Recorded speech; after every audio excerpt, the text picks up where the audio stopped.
Buenas tardes, soy Víctor Márquez y esta plática la he intitulado Plexus. Plexus es ese espacio que existe, es un espacio que entrelaza los diferentes filamentos de los vasos sanguíneos y los nervios en el cuerpo humano. Y esa relación entre espacio y red y esa articulación es la mejor metáfora que encuentro para definir el espacio público y una de las partes del trabajo de la oficina que más disfrutamos y que hoy con mucho gusto les presentamos a nuestros amigos de Brasil y de Sudamérica en general. Para empezar, si alguien quiere conocer un poco más del trabajo de la oficina o de lo que hemos escrito o de lo que hemos publicado, yo recomendaría ver la plática TEDx, que se puede buscar en internet, solamente TEDx Víctor Márquez, y es, digamos, una postura filosófica que tiene que ver con la teoría de sistemas y está intitulada La muerte del pensamiento lineal. Sigo pensando como pensaba hace 9 años acerca de esos principios básicos sistémicos que nos permitirían en el siglo XXI tomar un camino plenamente diferente. También pueden comprar mi nuevo libro, publicado por Macmillan Press en Londres, que se llama Landside Airside, o pueden entrar a nuestro canal de YouTube, que se llama Víctor Márquez Arquitectos Channel, y ahí pueden encontrar varios proyectos. También prometo enviarle a Joaquín y a Mariana una serie de textos con los que podrán profundizar acerca de los títulos o subtítulos que esta plática propone. Pues sin más, la plática empieza con la idea de cero, la idea de nada. De joven tuve la oportunidad de viajar y de hacer una expedición al estrecho del mar de Bering, la última frontera de la humanidad entre Rusia y Alaska, y logramos llegar al centro congelado de la frontera, a esa línea que divide ambos países, y llegamos a la nada absoluta, al gran plato vacío. Y ¿cuál sería mi sorpresa de que encontramos un universo de angustia y de ansiedad? La pérdida del contacto con lo humano, lo construido, la naturaleza, esta absoluta abstracción era enervante, era violenta, atenta contra la naturaleza del ser humano. Me preocupó mucho y desde ahí empecé a reflexionar durante las décadas. ¿Por qué queremos vivir en ciudades? ¿Qué representa la colectividad? El 25% de los seres humanos habitan en ciudades y el 75% en los entornos suburbanos. Ese número va a cambiar. Gradualmente está subiendo y alcanzaremos, tal vez en nuestras vidas, a ver que esa proporción casi se empata. Tuve la gran fortuna de vivir 9-10 años en el norte de Nueva York y de hacer un largo commute hacia la Ciudad de México y también en alto contraste con la Ciudad de Nueva York. Pero estos bosques que están al norte a unas 2 horas y media de Manhattan, en donde está la Universidad de Cornell, que hice mi tercera maestría y mi doctorado, para mí eran algo totalmente distinto. Me habían cambiado, era yo un reptil, era yo un anfibio que había salido de su ámbito, que era el mar, para pisar la arena seca y dura y hostil, ¿no? de esas primeras respiraciones de oxígeno. Yo me sentía francamente fuera de mi ámbito, pero disfruté enormemente el aprender a vivir adentro, ¿no? de esta naturaleza pristina y perfecta. Pero algo me hacía falta. El contraste era algo que no se podía frenar. La ciudad está compuesta de la idea básica de convergencia. Nos gusta celebrar, nos gusta juntarnos, nos gusta ir al fútbol, nos gusta el carnaval, nos gusta la celebración masiva, nos gusta ir al teatro, al cine, el evento público. Nos gusta manifestarnos, de hecho. Nos gusta tomar cualquier pretexto para salir y literalmente pegarnos unos con otros. También pensé que en 1979 mi abuela me llevó a ver la exposición Los Picassos de Picasso en México y recuerdo ese momento de revelación extraordinaria que se desdoblaba ante mis ojos, se abrían puertas y puertas. Y hoy en día reflexiono, y eso es gracias a la naturaleza cosmopolita de la megalópolis. Todos esos defectos que tiene la gran ciudad son grandes oportunidades, sobre todo para la gente joven. La ciudad se construye a partir de pensar futuros, pero los futuros que pensamos los arquitectos o los urbanistas, a veces también los sociólogos, pero sobre todo los que se dedican a crear imágenes, a veces caen en la exageración que va más allá del mismo autor de ciencia ficción, más allá de Ray Bradbury o de Toffler o de Stanislav Lem, el gran genio polaco. A nosotros nos gusta pensar imágenes y esas imágenes generalmente exageramos los temas que nos preocupan hoy. Son más una especie de ejercicio onírico de lo imposible. Las ciudades tienen una naturaleza totalmente distinta a esta que ven aquí. También nos despreocupamos cuando pensamos los futuros de las realidades de la infraestructura. No podría haber nada más antiecológico y poco sustentable que pensar una ciudad como esta. ¿De dónde sacaríamos el agua, por ejemplo, para regar? Pero esas visiones, las visiones orwellianas, ¿no? En 1984 íbamos a vivir en países con grandes ojos, el gran Big Brother, ¿no? Del Estado totalitario, que bueno, las políticas actuales parecen acercarse un poco, ¿no? ¿Y qué tal las paranoias cuando daba yo clases de ética del medio ambiente allá en la Universidad de Cornell? Yo les mostraba esta película que se llamaba Cuando el destino nos alcance, porque en los 60s y 70s el gran miedo que existía era la sobrepoblación y en esta película formidable se materializaba aquel sueño futuro apocalíptico. Y entonces, como habíamos degradado ya el ambiente agrícola y nos habíamos comido todo el planeta, ahora teníamos que reciclar a los muertos para volverlos galletas verdes y con eso alimentarnos. Eso no sucedió, por cierto. La ciudad se compone de un elemento friccionante. Es una especie como de... es algo que flota, que está ahí, y nos mueve. Fricción es una palabra importante porque estoy preparando un nuevo libro de teoría urbana que lleva por título la palabra fricción. Es por eso algo que estudio cada vez más. Esta naturaleza friccionante, vean esta fotografía, por ejemplo, de la hora pico del metro de Beijing. Vean, por favor, estos niveles de congestión se ven en cualquier metrópoli. Y hay algo fascinante de estar adentro de la masa y de perderse y del anonimato que tiene el estar en una gran confluencia de personas.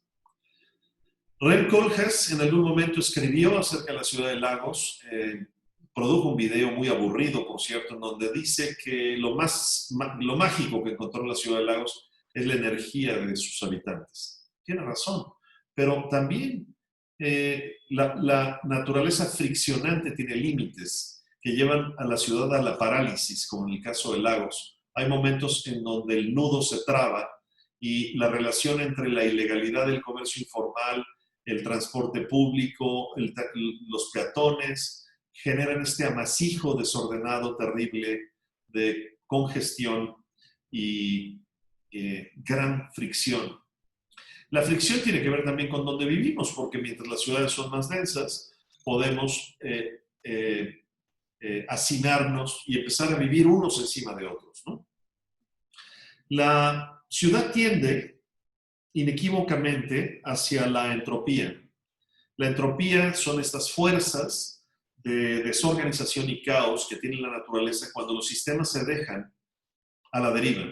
Y entonces sucede lo que sucede en la Ciudad de México, que estos fracasados sistemas regulatorios de zonificación, estas ideas viejas del urbanismo del siglo XX, lo único que hicieron fue tener una lógica castrante, sobreregulatoria, prohibitiva, que fomentaron la corrupción.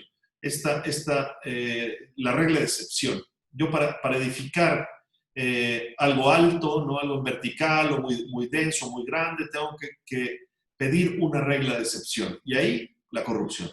Y entonces los vecinos empezaron a enojar con este tipo de acciones porque decían, ¿por qué a nosotros nos prohíben y nos dejan nada más 3 pisos y otros construyen 20, 50 pisos? O sea, ¿por qué esa lógica de la excepción? Y dentro de ese mismo tendencia al caos, se va generando una ciudad infinita en términos de longitud y de diámetro. Ciudades como la Ciudad de México que tienen 100 kilómetros de diámetro. O ciudades hiperdensificadas como la ciudad de Sao Paulo, que es un ejemplo claro de entropía pura. Estas ciudades no están planeadas, son un producto entrópico de esa brutal casualidad colectiva. Y el epítome de la gran metrópoli, la ciudad de Tokio, una ciudad que es imposible de navegar, no tiene puntos de referencia, es una densidad, es un mar, es un tapete infinito de construcción, en donde hay muy poco verde, por cierto, y es muy difícil orientarse porque no hay puntos de referencia. Sin embargo, es una de las ciudades más atractivas del mundo. Entrar al metro de Tokio, vivir la ciudad de Tokio, es vivir la fricción entre los seres humanos, pero en el caso de la ciudad japonesa, esto se hace bajo un bellísimo sistema de orden y respeto. La ciudad está llena de demagogia. Vean este ejemplo. Esto es Chimalhuacán. Es una de las zonas pobres de la Ciudad de México. Viven 1 millón de habitantes. Y las alcaldías, los políticos, ¿qué hicieron? Se gastaron el dinero en esto. En hacer un monumento de 30 pisos a la ignominia, a la burla, a la mofa, a la mofa del indígena mexicano. Y con los colores del partido que lo produjo. Son vergüenzas de la ciudad. La demagogia acaba con todo. Los famosos conjuntos que forman ciudades radiales, los conjuntos de vivienda social. Nada más demagógico que esto. Hoy en día son ciudades fantasma. La gente ya no quiere vivir ahí. Lejos de la movilidad, lejos del comercio, lejos de los parques. Y este tipo de demagogia, el del reverdecimiento artificial de las cosas que no son verdes, es el literal tapar el sol con un dedo. Es greenwashing urbano, que a veces es plástico, a veces es natural, pero de cualquier manera es vergonzoso. La ciudad merece una oportunidad de cambio. Vean esta fotografía de la ciudad de Seúl, en Corea. Esta es una fotografía de los años 70, 80 más o menos. 80 yo creo que es esta foto. Y vean el entubamiento del río que atravesaba la ciudad entera. Se construyeron segundos pisos o viaductos elevados y se hicieron 18 carriles para los vehículos. ¿Qué fue lo que se hizo con esto? Pues se mató la vida de la ciudad. Nadie puede cruzar ni de un lado para el otro. La vivienda abandonada. Vean esto. Todos los edificios de vivienda abandonados. La contaminación, el comercio ambulante. Todas las enfermedades que tienen las ciudades grandes del mundo en desarrollo. Los coreanos lograron hacer esto. Encabezados por Lee, el alcalde, hace unos 18 o 20 años empezaron a hacer esto. Y empezaron a pensar poco a poco cómo cambiar su ciudad. Esa foto que vieron anteriormente es esta misma foto. Es el desmantelamiento de los viaductos elevados y la revitalización y remediación del río, los andadores públicos, la creación de espacio público, la vegetación, el soterramiento de los viaductos por debajo, arriba transporte público y en el entorno construido una plusvalorización de 1,400 veces el valor inmobiliario de la tierra una vez concluido el proyecto. Este es el ex viaducto de Cheonggyecheon, hoy el río Cheonggyecheon, que el proyecto se ha prácticamente concluido y los 16 kilómetros de la ciudad han sido renovados y liberados. ¿O qué tal esto? ¿Qué tal aventar la piedra hacia el futuro y pensar de una manera ambiciosa? Seúl sabe que se va a convertir en una de las ciudades más importantes del planeta y en esa visión de crecimiento quieren crecer 12 millones de personas en los próximos 10, 12 años. Vean el ritmo de crecimiento. ¿Qué están haciendo? Una ciudad de espejo que es basada en los principios ordenadores de la ciudad de Nueva York y de Manhattan en específico, logran esta idea de tener una ciudad vertical, que va a ser una ciudad ultra vertical con los edificios más altos del mundo y que tiene todas las conveniencias de una de las ciudades más bellas del planeta, que es Nueva York. El problema de la escala, y aquí no hay mejor ejemplo que el ejemplo brasileño. ¿Cómo perder la escala en la ciudad? ¿Cómo el urbanista puede salirse de control en medir la escala de la fricción, la escala de la convergencia? Tenemos que pensar en escalar las cosas. Tenemos que pensar en verticalizar más las ciudades. Tenemos que pensar en que hay ciudades como Hong Kong que lo han hecho bien, que han sabido colocar una frontera entre la reserva natural y la hiperdensificación vertical del espacio construido. La ciudad está llena de drama, por supuesto. ¿Por qué? Porque los gobiernos en los países en desarrollo, en términos del espacio público y de la calidad del espacio público, pues en general nos han dado mierda. Y la respuesta a la mierda es la violencia. Es el ataque, es el vandalismo, es el graffiti, y está plenamente justificado. Cuando nos dan baja calidad, se justifica entrar en acción.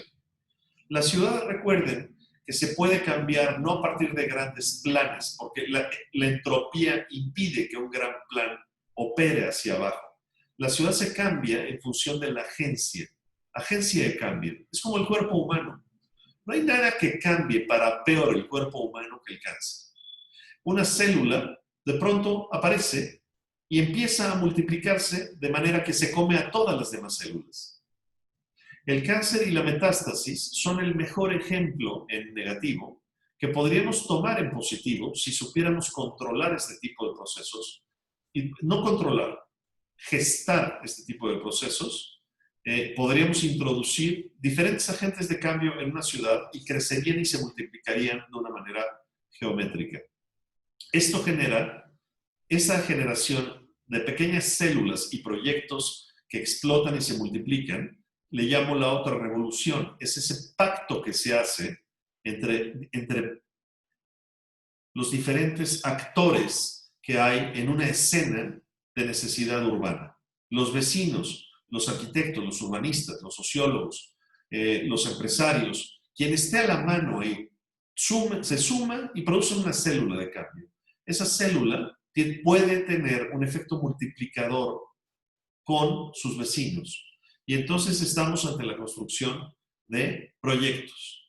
En la oficina hemos hecho pequeños proyectos como este, muy simbólicos e importantes para nosotros, porque, por ejemplo, este proyecto en Coyoacán, un barrio histórico, el gobierno federal quería demoler estos edificios y hacer bodegas en uno de los espacios más bellos y arbolados de la Ciudad de México.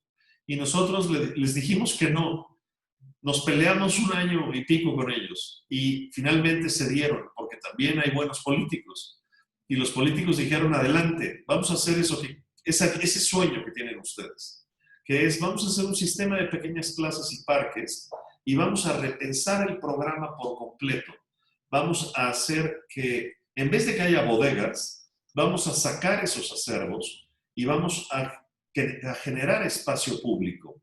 Vamos a hacer que el espacio no construido gobierne y que el espacio construido se supedite para lograr esto, que es un sistema de 5 jardines en donde la gente, logramos hacer que esto se abriera al público, que no fuera un espacio resguardado y contenido, y lo que logramos fue un programa que está lleno de cafés, auditorios, esto que es un auditorio de usos múltiples, la galería contemporánea que está arriba, o de exposiciones temporales, los talleres que están abajo, pero en general este ambiente de jardines que voltean a ver a esos edificios y empiezan a producir una especie como de encanto, porque son juegos, ¿no? Juegos visuales de color, de luz, y así se va organizando una serie de espacios y de edificios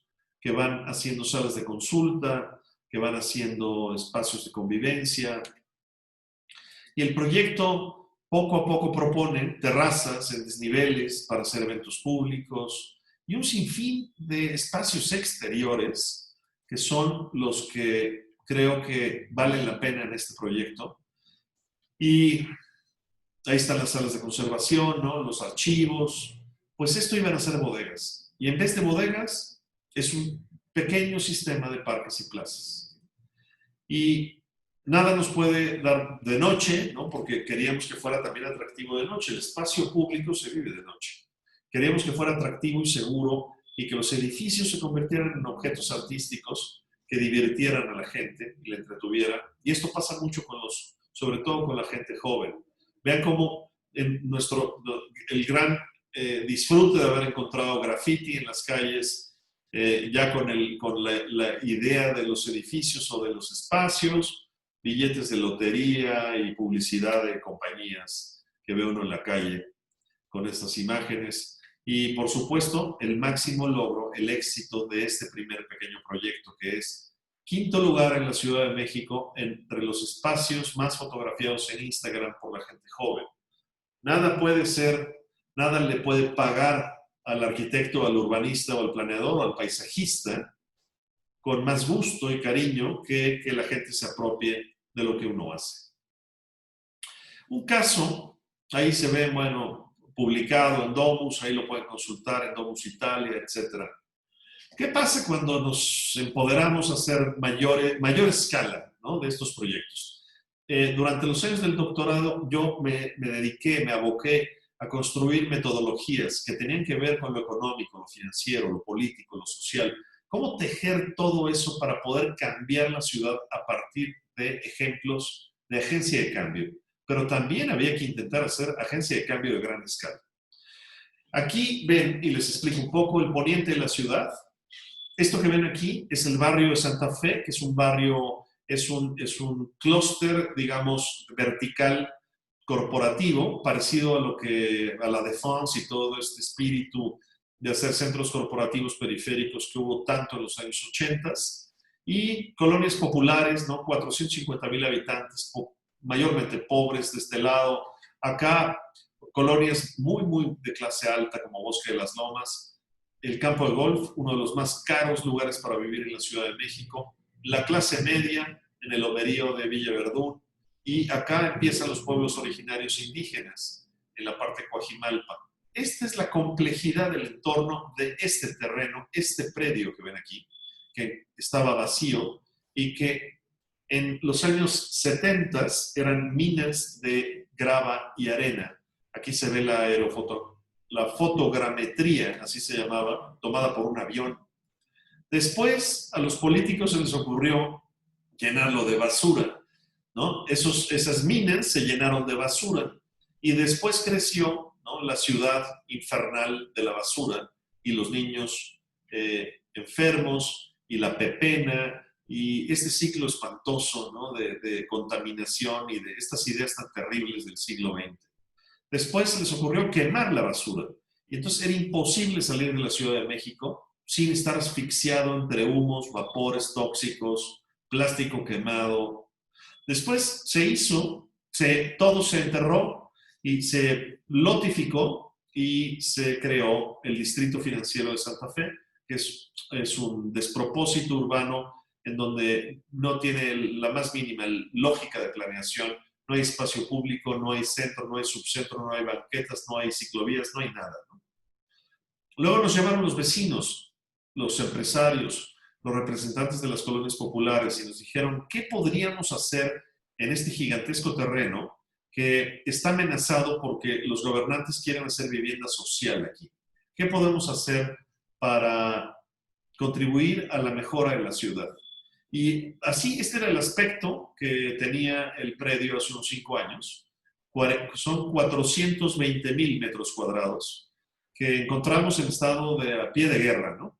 Los drenajes corriendo por afuera, la pestilencia y la vegetación que crecía por el drenaje sanitario inyectado al terreno de una manera terrible. Primero hicimos estudios de planeación integral, muchos, hicimos una carpeta, innumerables. El estudio hidrológico, hicimos estudio político, social, medioambiental, de infraestructura, todo lo que se les ocurra, todos los ángulos que componen a un sistema. Y lo problematizamos a tal grado que llegamos a conclusiones importantes. A partir de ahí construimos el plan maestro.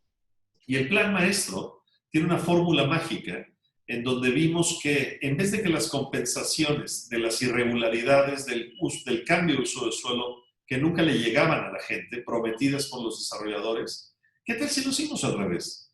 ¿Qué tal si proponíamos que partes del predio se volvieran desarrollo inmobiliario, las azules, vertical, y que calculando matemáticamente los retornos de inversión pudiéramos determinar un down payment, un enganche, para primero crear el espacio público, certificar el proyecto ante la comunidad y después desarrollar años después estos predios en azul.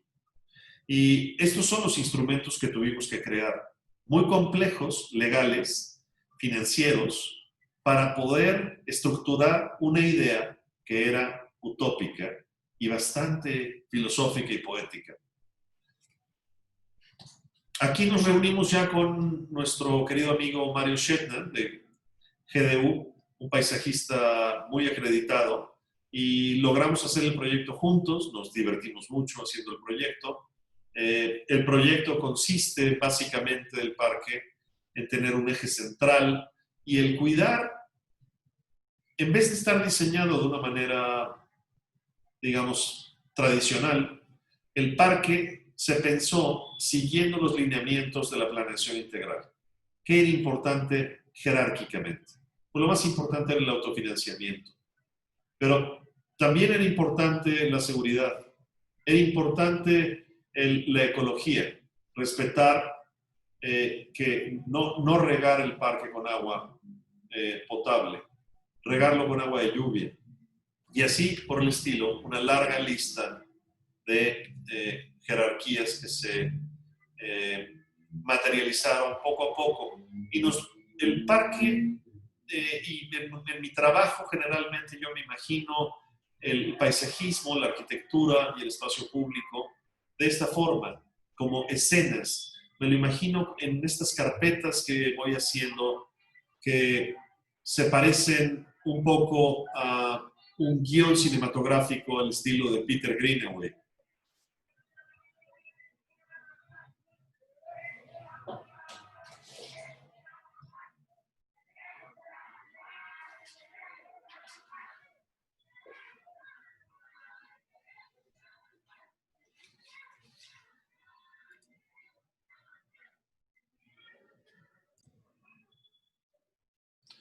Continúo porque precisamente afuera de mi oficina a las 10:30 de la noche de México una manifestación enorme de personas exigiéndole al gobierno trabajo. Esa es la naturaleza friccionante de la ciudad. Pero continúo. Estas son las formas en las que creo que es bueno imaginarse el espacio público. En función de la actividad. ¿Qué es lo que va a encontrar la gente?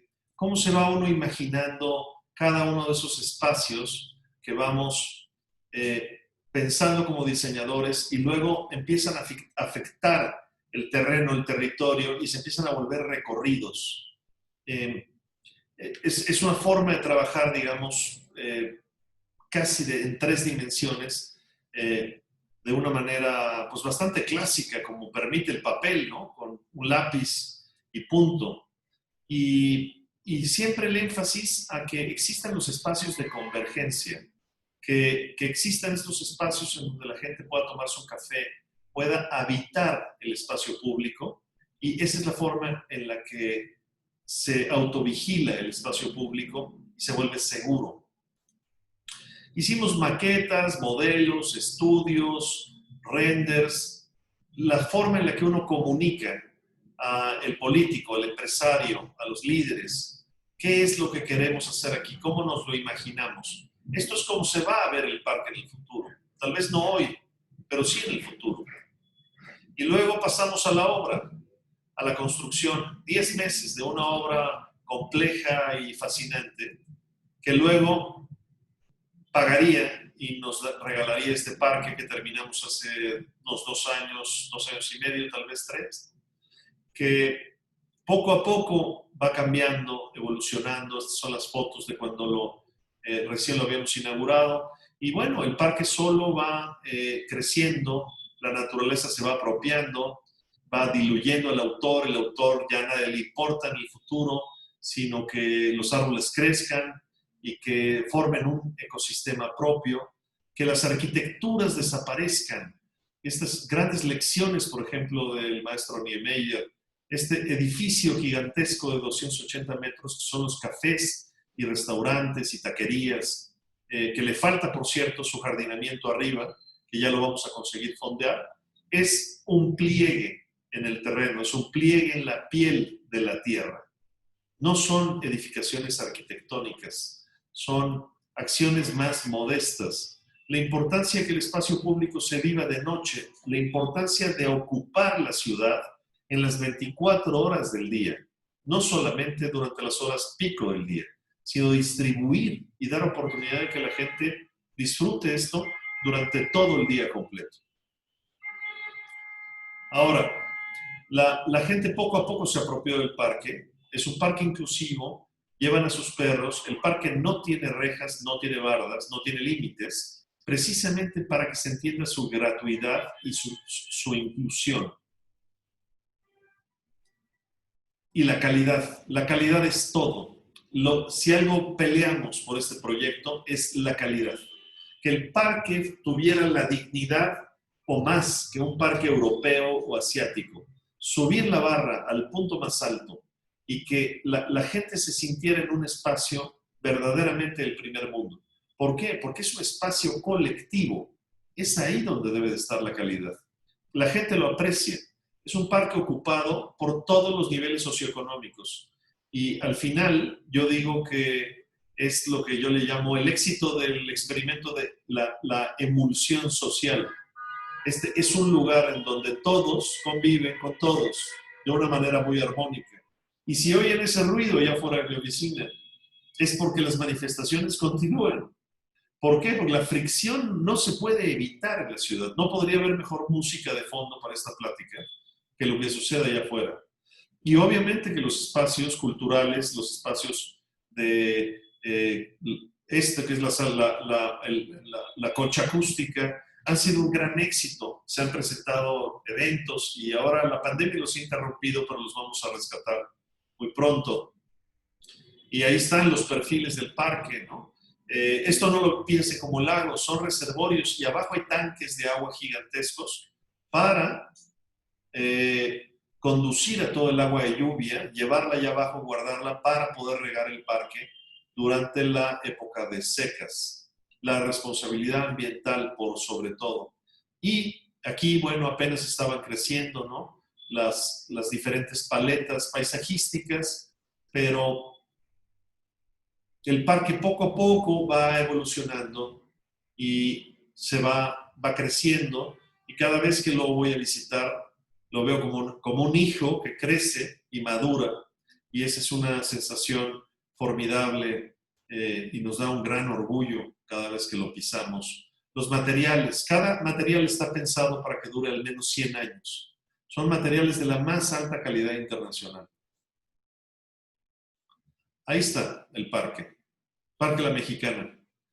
Ojalá y el día que vengan a México los pueda yo llevar y lo platiquemos y lo caminemos juntos y vean el orgullo que es construir el primer parque en la Ciudad de México en 50 años.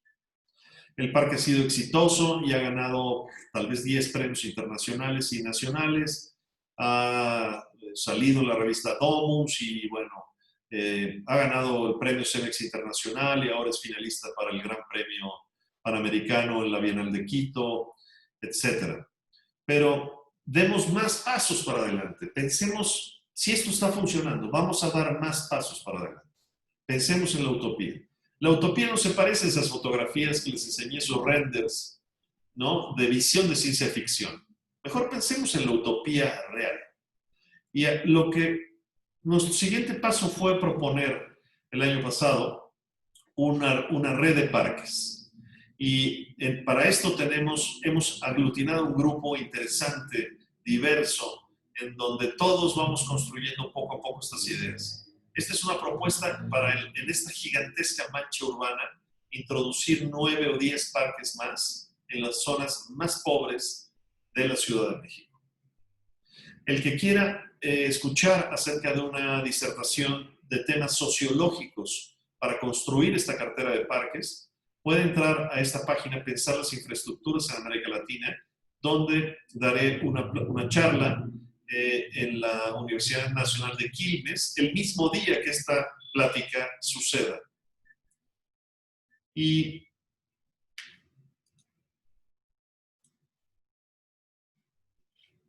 vamos a hacer una pausa.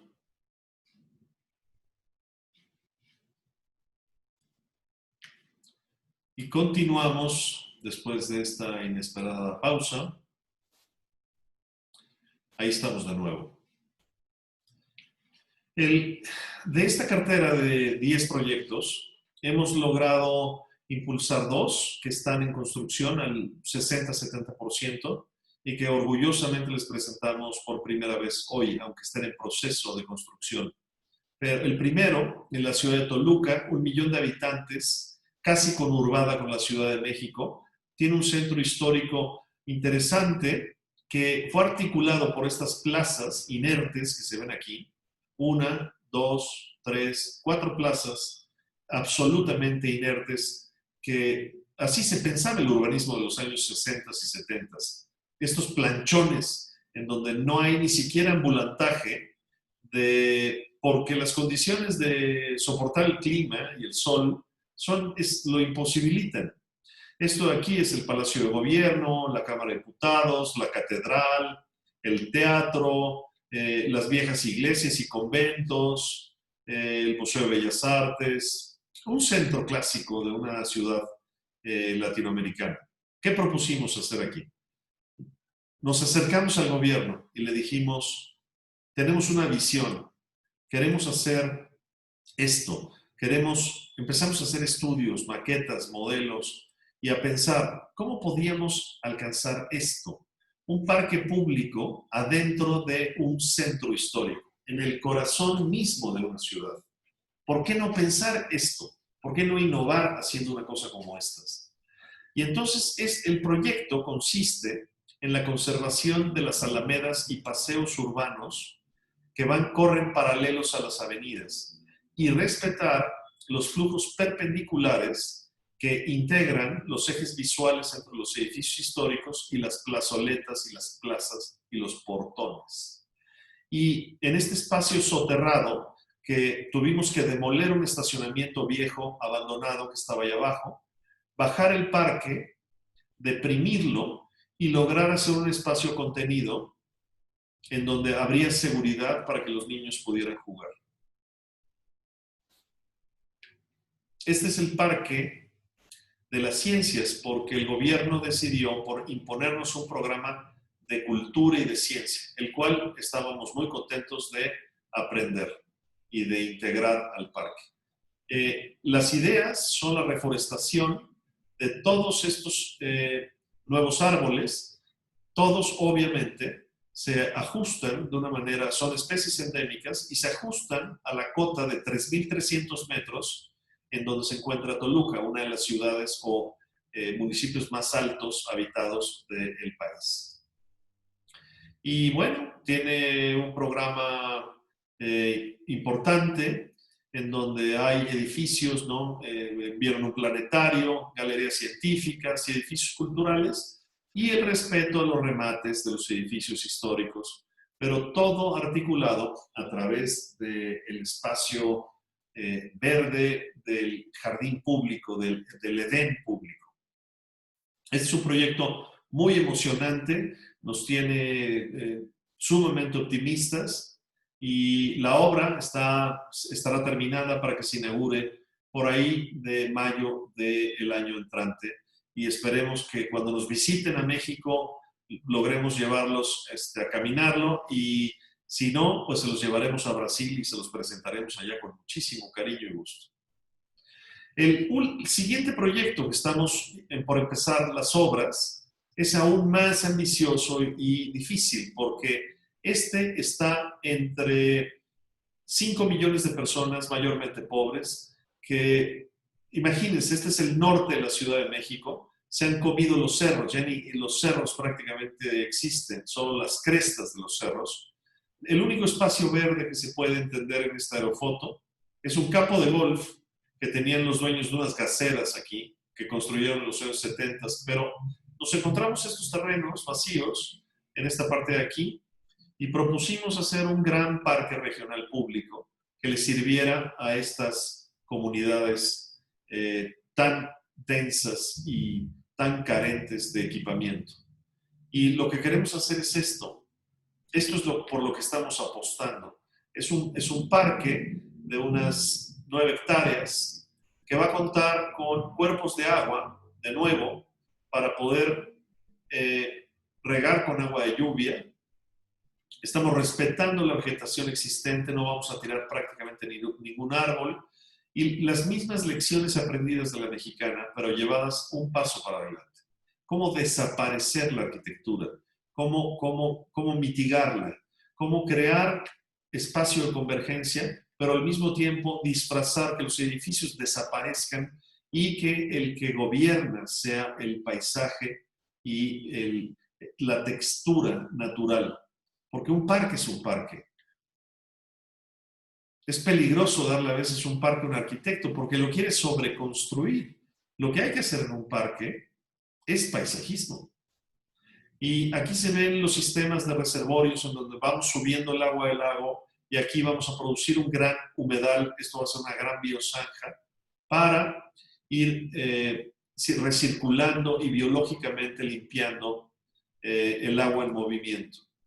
Aquí se ven los miradores, los espacios en alto, en bajo y las terraformaciones que vamos haciendo para que los parques tengan este estilo orgánico lo más natural posible.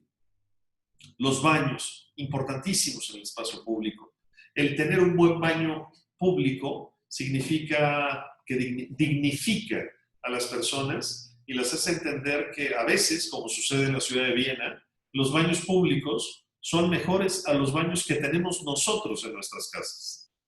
Eso es algo que el urbanista debe de tener con muchísimo cuidado. Y lo que les decía, las terraformaciones, ¿dónde está intervenido el paisaje y dónde el paisaje crece prácticamente de forma natural? ¿Cómo evitar el derroche de recursos hídricos? ¿Cómo intentar regar lo menos posible y obtener lo más de un ambiente y de una paleta más natural? Y hemos apostado a gigantescos espacios públicos que no mucha gente nos hace caso todavía, pero lo vemos viable. Esto que ven aquí en Magenta, es la huella del actual aeropuerto de la Ciudad de México, que está pegado así, literal colindante, con unos 4 millones de personas, mayormente pobres. Y nosotros lo que queremos hacer es ya quitar este cinturón de castidad tan terrible que yo le llamo pobreza por decreto. Estos famosos usos de suelo, que es y estas restricciones de altura y de densidad e intensidad, que verdaderamente han sido el gran cáncer del urbanismo, son de las peores ideas que se han tenido en el urbanismo del siglo XX. Vámonos hacia esto, vamos a cambiar los centros de gravedad económica de la ciudad. ¿Cómo? Permitiendo el codesarrollo, no la gentrificación, el codesarrollo entre esos bloques y esas manzanas de gente pobre que edificando 2 niveles demuelen y se vuelven socios de grandes proyectos verticales. Qué importante es que eso se lograra. Pero tristemente existe la posibilidad y el riesgo de la distopía. Si no nos cuidamos y entregamos a la política el destino de la ciudad, acabaremos siempre siendo víctimas de la entropía. Y la entropía puede, si las cosas se dejan a la deriva, llegar a entornos francamente invivibles e inviables. Y hay que entrar en acción. ¿Qué significa entrar en acción? La conciencia de que las cosas suceden. La distopía sí nos puede alcanzar. Hay que tener mucho cuidado con eso. No hay mejor ejemplo en la ética medioambiental que el recordar que en la foto del lado izquierdo, el mar Aral, que era el cuarto lago salado más grande del mundo, esa es una aerofoto de 1960 y tantos. A la derecha, hace 10 años ya habíamos secado prácticamente el mar Aral. Y hoy en día el mar Aral no existe. Es una salina gigante. Las cosas suceden. Si no nos cuidamos y los políticos siguen teniendo estas decisiones de salirse de los acuerdos de París y de no pensar en el calentamiento global y en el desastre ecológico y en el desastre urbano, estas cosas van a suceder. La ciudad y el intervenir la ciudad a los urbanistas y a los paisajistas nos puede dar un placer infinito. Ese placer yo lo defino y lo comparto con ustedes de una manera fraternal y sincera. Hace tan solo 3 días ha fallecido mi madre y nos ha producido un enorme dolor su pérdida. Pero mis amigos me han mandado una infinidad de fotografías con sus hijos disfrutando el parque y han intentado conectarme con esa empatía de decir, esta es la forma en la que nosotros te intentamos hacer sentir mejor. Recuerda que ese trabajo que ustedes hacen nos da gran felicidad a las familias y a tus amigos. Y no puede haber una paga más grande para el trabajo que uno hace y uno piensa, para los que nos interesa, ¿no?, la lucha y el activismo a partir de la construcción de algo valioso para la gente. No puede haber algo más reconfortante que esos gestos que tienen los usuarios y los visitantes de esos espacios que nosotros mismos creamos. Sin duda, el ideal del Plexus es que logremos hacer que estos proyectos celulares se multipliquen y transformen a las ciudades que tenemos en entornos reales, más vivibles, que tengan bienestar y no necesariamente parezcan estas postales de ciencia ficción. Para terminar, yo les quiero presentar rápidamente, vamos a hacer una pausa. Como epílogo, les quiero presentar este video de 3 minutos que espero que disfruten y agradezco muchísimo la invitación a todos. Muito obrigado.